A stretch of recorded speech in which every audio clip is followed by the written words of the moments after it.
dahil yung survey na yun nagpapakita. Alam mo, nagkaroon na ng similar survey ang Past Asia. Siguro mga 6 na buwan ang nakakalipas. At ganyan din po naging findings. Nagulat ako dahil ang akala ko karamihan ay magsasabi na dapat pumanig tayo sa Amerika.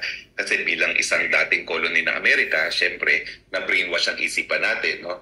Na paboran ng mga Amerikano. Pero ang lumabas dun sa Past Asia survey na yon, mayorya pa rin ay naniniwala na dapat neutral tayo.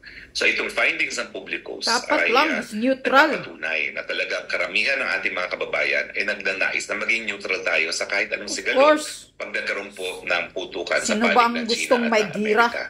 At yan naman po ay napakadaling maintindi kung bakit ayaw ng mga Pilipino ng gera. Correct. Dahil sino ba ang gustong may gera? Pandalawang pandaigdigang digmaan, ang Maynila po ang pangalawang pinakanasirang syudad sa buong mundo. Second World War. Sa Warsaw.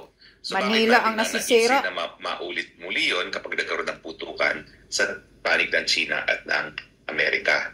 At itong putukan pong ito ay talagang posibilidad na.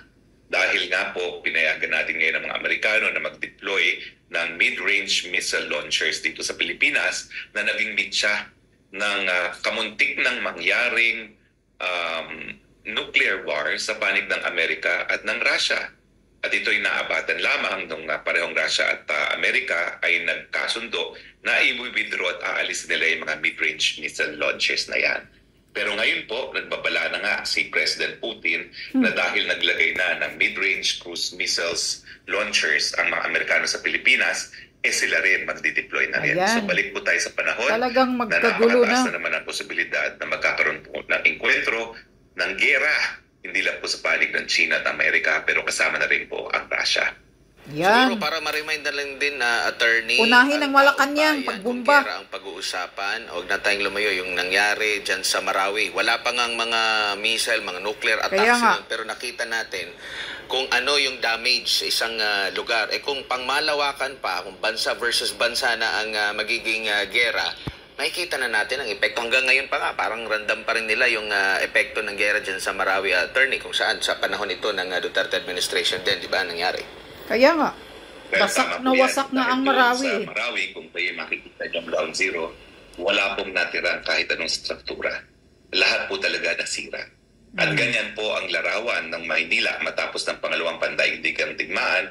Ang kaisa-isahang struktura na natira po dyan na hindi nasira ay yung San Agustin Church. Lahat po yan ay nawarak to the ground. So sana po huwag na maulit yung ganyang karanasan dahil talaga naman pong malinaw na wala pong mabuting idudulot ng gera at dahil po dyan, mayoriya na ating mga kababayan ay naniniwala na dapat tayo pumagitna pag tayo nagkaroon ng putukan sa panig ng China, Russia at ng Amerika. Attorney, kabilang din sa naging survey ng Publicus Asia ay itong ano bang tingin nila doon sa pinagtutuon ng pansin din ngayon ng pamahalaan na pagbibigay ng ayuda. Malaking pondo ang ibinigay, parang